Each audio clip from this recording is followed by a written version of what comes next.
طعن البوليساريو لكونه غير مقبول. كما حكمت محكمة العدل الأوروبية على جبهة البوليساريو بتحمل مصاريف الدعوة وكذا تلك التي تقدم بها مجلس الاتحاد الأوروبي. وفاء بندور. مقر محكمة العدل الأوروبية باللوكسمبورغ هذا الصباح بقاعة الجلسات رقم 3. المحكمة تعلن إلغاء القرار الصادر عن محكمة الدرجة الأولى للاتحاد الأوروبي الصادر في 10 دجنبر 2015. La Cour Grande Chambre déclare محكمة العدل الأوروبية تلغي قرار محكمة الاتحاد الأوروبي وترفض طعن البوليساريو من أجل الإلغاء الجزئي للاتفاق الفلاحي بين المغرب والاتحاد الأوروبي، وبالتالي تقرر الإلغاء.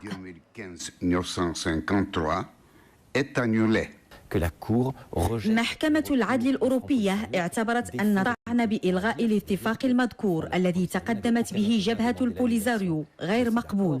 كما حكمت محكمة العدل الأوروبية على جبهة البوليساريو بتحمل مصاريف الدعوة وكذا تلك التي تقدم بها مجلس الاتحاد الأوروبي.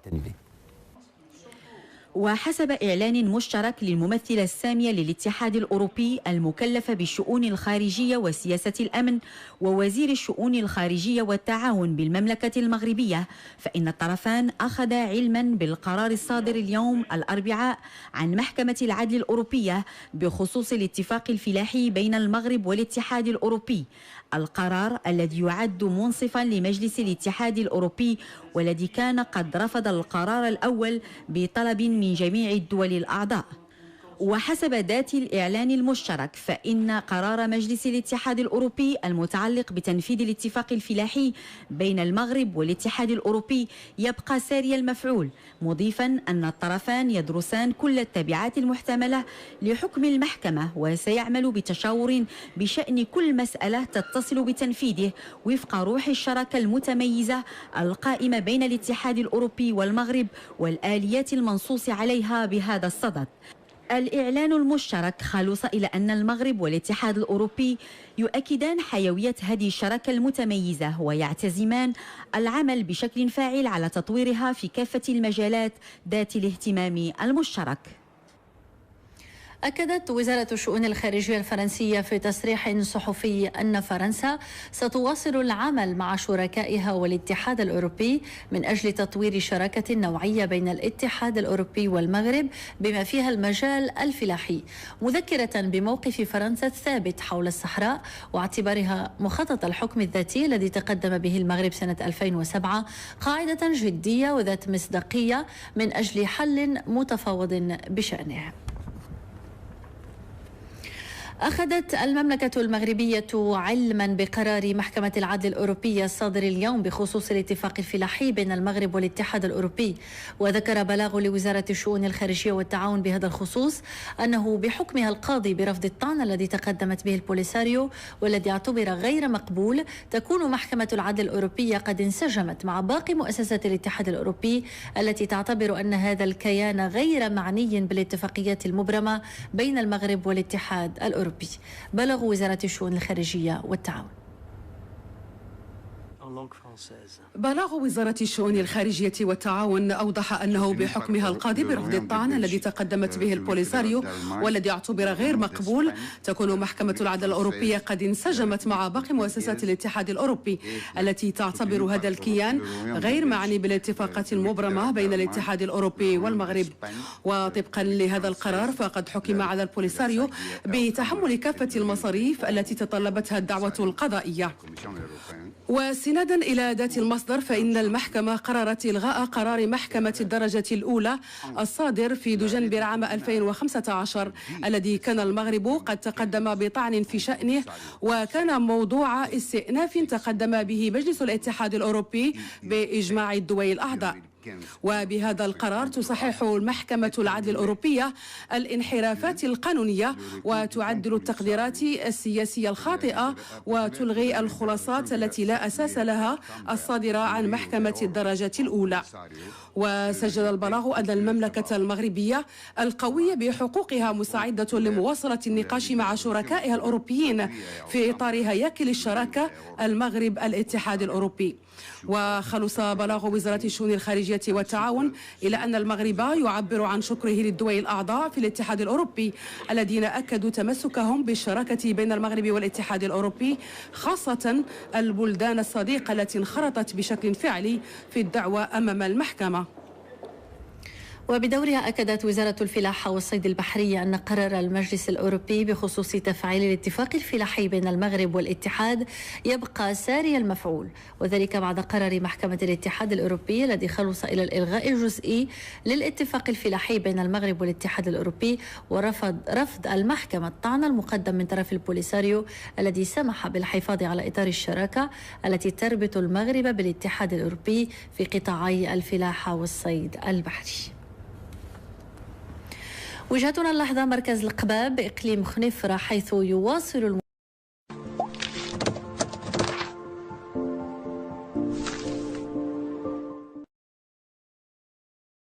أهلا بكم مجددا مشاهدينا الكرام. إذا نختم برنامجنا اليوم بالحديث عن موريتانيا، وفي نفس الإطار حيث كشف تقرير للبنك الدولي عن تقدم موريتانيا في تصنيف مؤشر تحسن مناخ الأعمال من الرتبة 20 إلى الرتبة 15 عربيا، ومن الرتبة 168 إلى الرتبة 160 عالميا. ووفقا لتقرير البنك الدولي فموريتانيا تقدمت في التصنيف خلال سنتين ب16 نقطة، مشيرا إلى أن هذه النتيجة التي وصلت إليها البلاد تعود إلى سلسلة من الإصلاحات التي ساهمت في توفير المناخ الملائم للاستثمار. فهل هي نتيجة مرضية؟ وما هي المقاييس التي اعتمدتها موريتانيا لتحقيق هذا التقدم؟ وما هي علاقة موريتانيا بالبنك الدولي؟ وكيف يمكن أن يساهم في تحسين وضعية المواطنين والرفع من مستواهم المعيشي والاقتصادي؟ التقرير التالي فيه المزيد. كشف البنك الدولي رسميا عن تقدم موريتانيا في تصنيف مؤشر تحسن مناخ الأعمال 2016 من الرتبة 168 إلى الرتبة 160. المسح الجديد أعلنته ممثلية البنك الدولي في نواكشوط عبر الفيديو باجتماع ضم ممثلات البنك في نواكشوط وياوندي ونيامي. ووفقا لتقرير البنك الدولي في موريتانيا تقدمت في التصنيف خلال السنتين ب16 نقطة، مشيرين إلى أن هذه النتيجة التي وصلت إليها موريتانيا يعود إلى سلسلة من الإصلاحات التي ساهمت في توفير مناخ. موريتانيا سجلت في السنتين الماضيتين 16 نقطة من التقدم، 8 نقاط السنة الماضية، 8 نقاط هذه السنة. جمهورية السنغال المجاورة سجلت 14 نقطة في السنتين الأخيرتين، 8 نقاط السنة الماضية، 6 نقاط هذه السنة. مالي سجلت 5 نقاط على السنتين، 3 نقاط السنة الماضية، نقطتين هذه السنة. المغرب سجلت في على السنتين تقدمت ترتيبه 3 نقاط فقط. وزير الاقتصاد والمالية المختار الجاي أرجع التقدم الحالي إلى اعتماد خريطة طريق لتحسين مؤشرات أداء الأعمال والمصادقة على المرسوم المتضمن إنشاء استمارة موحدة لطلب إنشاء المقاولات. مع ممثلة البنك الدولي بموريتانيا غاستون سورغو، فقالت إن التصنيف الذي حصلت عليه موريتانيا يعتبر حافزا للدول الإفريقية للعمل أكثر والقيام بالإصلاحات المطلوبة لجلب الاستثمار، مما يساهم في تنمية وتطوير هذه الدول. لكن الأطراف السياسية المعارضة قللت من أهمية المؤشر وطالبت باتخاذ تدابير من شأنها تحسين وضعية العامل البسيط وكبح جماع الأسعار وتحسين الولوج للصحة والتعليم. إذا مشاهدينا الكرام نعود وأرحب مجددا بالأستاذ عادل الحامدي. أستاذ عادل، طبعا صحيح هما في منطقة واحدة، لكن يبدو أن الظروف مختلفة من دولة إلى أخرى. موريتانيا الآن حسب التقرير البنك الدولي نفسه دائما فيها شيء من التقدم التحسن.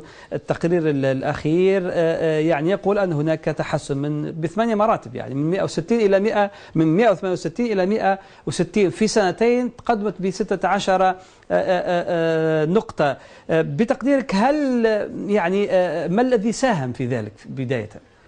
ربما ملاحظة مهمة، الذي ساهم في تقدم الاستثمار وتراجع أو تقدم موريتانيا في هذا المجال هو تراجع العديد من الدول العربية الأخرى. أنت تعلم بأن ليبيا دولة منهارة، مصر تعيش على الكفاف ورئيسها يحارب شعبه ويقتله، وتونس ما زالت تعارك صوارف الديمقراطية والانتقال الديمقراطي، وسوريا الرئيس بشار الأسد يقتل شعبه ويستأسد عليه بروسيا وبإيران وبالميليشيات الطائفية من كل مكان، والعراق أو يهجر أهله إلى خارج يعني ليس الأسباب الذاتية يعني. هذا جزء من، لكن الجزء الآخر من موريتانيا وهو الجزء المرتبط على ذكاء الموريتانيين، وأن الحكومة العسكرية الموريتانية بقيادة الرئيس ولد عبد العزيز تمكنت خلال هذه السنوات من السيطرة على الوضع وتأمين الاستقرار في موريتانيا، بما مكن الدول الخليجية مرموقة من الاستثمار في موريتانيا. أيضا المواقف السياسية التي اتخذتها الحكومة الموريتانية ولا سيما فيما يتصل بعلاقتها مع إيران وعلاقتها مع إسرائيل مكن بعض الدول الخليجية من صرف أموالها في موريتانيا. أكثر من ذلك أيضا حتى قدرة ولد عبد العزيز على إقامة علاقات جيدة مع الحليف الاستراتيجي الأوروبي وأعني هنا فرنسا مكن الموريتانيين من تجاوز صعوبات اقتصادية مع الاتحاد الأوروبي، وبالتالي السياسات العامة لموريتانيا والظروف الإقليمية والعربية هي التي مكنت موريتانيا من التبوء هذه المرحلة. لكن هذه المرحلة ربما الآن مهددة هي الأخرى، لا سيما مع الأزمات الاقتصادية التي تمر بها المنطقة أولا، ثم الأزمات الداخلية التي تعيشها موريتانيا، وعلى رأسها انسداد آفاق الحوار الوطني بين الحكومة والمعارضة. يعني الآن السؤال نفسه يتكرر في المغرب وفي تونس وحتى في موريتانيا، كيف يمكن أن يساهم ذلك في تحسين وضعية المواطن والرفع كذلك من مستواه المعيشي والاقتصادي؟ نحن نتحدث عن سنوات، ربما مراحل مقبلة قد تكون كبيسة نوعا ما. الوضع الاقتصادي في دول المنطقة وفي وضع متردي، والوضع الأمني هو الآخر أيضا وضع متردي، ووضع العلاقة حتى وضع العالم الاقتصادي وضع ليس على ما يرام، وبالتالي ما هو مقبل من الأيام قد يكون ربما أصعب بكثير مما فات من الأيام، وربما تحتاج موريتانيا من أجل تجاوز الصعوبات الاقتصادية وتحسين مواقعها إلى إقامة حوار وطني حقيقي وجدي، وهذا الحوار الوطني قد تكون له تبعات سياسية وأيضا تبعات اقتصادية. هل سيتمكن العقلاء الموريتانيون من تجاوز هذه الخلافات والنظر إلى التحديات الاقتصادية التي تعرفها موريتانيا، وعلى رأسها أيضا موضوع التعليم وموضوع التهميش وموضوع البطالة وموضوع معاناة الفقر، ونتحدث عن نسب فقر كبيرة في موريتانيا، وربما عن تدني في البنية التحتية، حتى أنت تعلم عندما استضافت موريتانيا القمة العربية الأخيرة كان هنالك إشكال حقيقي أين سيتم استضافتها. وتعلم تلك القصيدة العصماء التي قالها التلفزيون الموريتاني عندما انتقد موقف الوفد اللبناني الذي كان يريد أن يأتي إلى القمة بينما يقيم في الرباط العاصمة المغربية، على أساس أن موريتانيا ليس فيها من الفنادق ما يمكن أن يكون مهيئا للقمة العربية. تعلم أن هذه كانت تعبير حقيقي عن وجود مشكلة حقيقية في البنية التحتية، وأن الموريتانيين صحيح أنهم عرب أقحاح وأنهم كرماء وأنهم يعني عقلاء وربما كثير منهم علماء، لكن هذا لا يعني أن يسد موضوع الجوع، لأن تأمين حياة الناس والسهر على خدمتهم هم هذا الأساس. بمعنى هذا التحسن، هذا التقدم في مناخ الأعمال ليس له انعكاس على الواقع. يعني الكل يذكر حينما وقع في الفترة الأخيرة أمطار الخريف كما يسمونه هناك، غرقت العاصمة، والكل يعرف إلى حد الآن أنه في الخريف كثير من العائلات تخرج من العاصمة إلى خارج العاصمة تفاديا لمثل هذه الفيضانات وهذه المشاكل. سأعود إليك عادل. معي الآن الولي ولد سيدي هبة الكاتب والمحلل السياسي معي من نواكشوط. مرحبا بك ولد سيدي هبة. الآن فيه تحسن حسب التقرير يعني الرسمي، تحسن في مناخ الأعمال والاستثمار في المغرب في موريتانيا، تقدم ب6 نقاط هذه السنة. بداية أود أن أسأل على طبيعة العلاقة بين موريتانيا كدولة والصندوق أو البنك الدولي أو صندوق النقد الدولي، لأن هذا التقرير هو تقرير البنك الدولي في أن المغرب موريتانيا تحسنت. أي علاقة تربط موريتانيا بالبنك الدولي؟ بسم الله الرحمن الرحيم. شكرا على الاستضافة.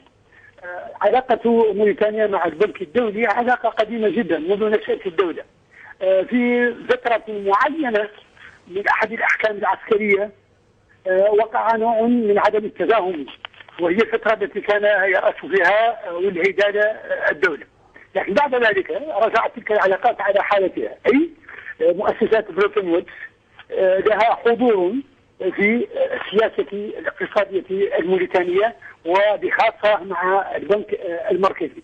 تشارك في التمويلات، تقرض موريتانيا، وإلى حد الساعة كل الاجتماعات التي تعقدها مع موريتانيا تبدي فيها نوعا من الرضا عن تلك العلاقة، مع أن البنك الدولي الذي يهمه هو أمواله وأين استثمرها والاشتراطات التي يعطيها لقيام هذه الخدمات. سيد ولد سيدي هبة، لماذا لا يشعر المواطن، البعض يقول هكذا، بهذا بأثر، هو أثر إيجابي في النهاية لما يتحسن مناخ الأعمال، وهناك الأصل فيه أشياء مادية محسوسة يعيشها أو يشعر بها المواطن، لا يشعر بذلك سواء على رزقه اليومي أو على حتى على مستوى البنية التحتية للعاصمة نواكشوط نفسها يعني. دعنا نكون صريحين، منذ الاستقلال وإلى أن حكمت الأحكام العسكرية موريتانيا لم تعرف أي تحسن اقتصادي يشعر به المواطن في حياته اليومية، ذلك بأن الفساد الذي استشرى منذ 40 سنة ما زالت تبعاته موجودة، وما زال المصرون على هذا الفساد موجودين في كل مفاصل الدولة، رغم كل ما تحاول الدولة لمحاربة الفساد وسوء التسيير، إلا أن هذا الفساد وهذا سوء التسيير هو موجود، وينعكس بطبيعة الحال على المواطن الذي لا يجد البنى التحتية التي يريد قد أقيمت، ولا يجد خيرات الدولة مقسمة بما يمكنه من الشعور بالراحة والأمان. نعم. محاولات كثيرة لبعض الأحكام التي تابعت على سدة الحكم الموريتانية أنها تكافح هذا الفساد، لكنها تجد صعوبات كبيرة في ذلك. نعم. في حكم ولي عبد العزيز كانت ثمة محاولات جادة بدأت في البداية تعطي أكلها، لكن الفساد استطاع أن يتغلب على تلك المحاولات وأن يظل عصيا على الاستقطاب، وبالتالي لابد أن ينعكس ذلك على حياة المواطن. شكرا جزيلا لك الولي ولد سيدي هبة، الكاتب والمحلل السياسي، كنت معي من نواكشوط. أشكرك شكرا جزيلا. أشكر الأستاذ عادل الحامدي مدير مكتب قدس براس، شكرا لك على تلبيتك الدعوة. البرنامج ينتهي هنا مشاهدينا الكرام، موعدنا بحول الله سيكون الأسبوع القادم في مواضيع أخرى نناقشها أو نطرحها عليكم. إلى ذلكم الحين أترككم في رعاية الله، والسلام عليكم ورحمة الله.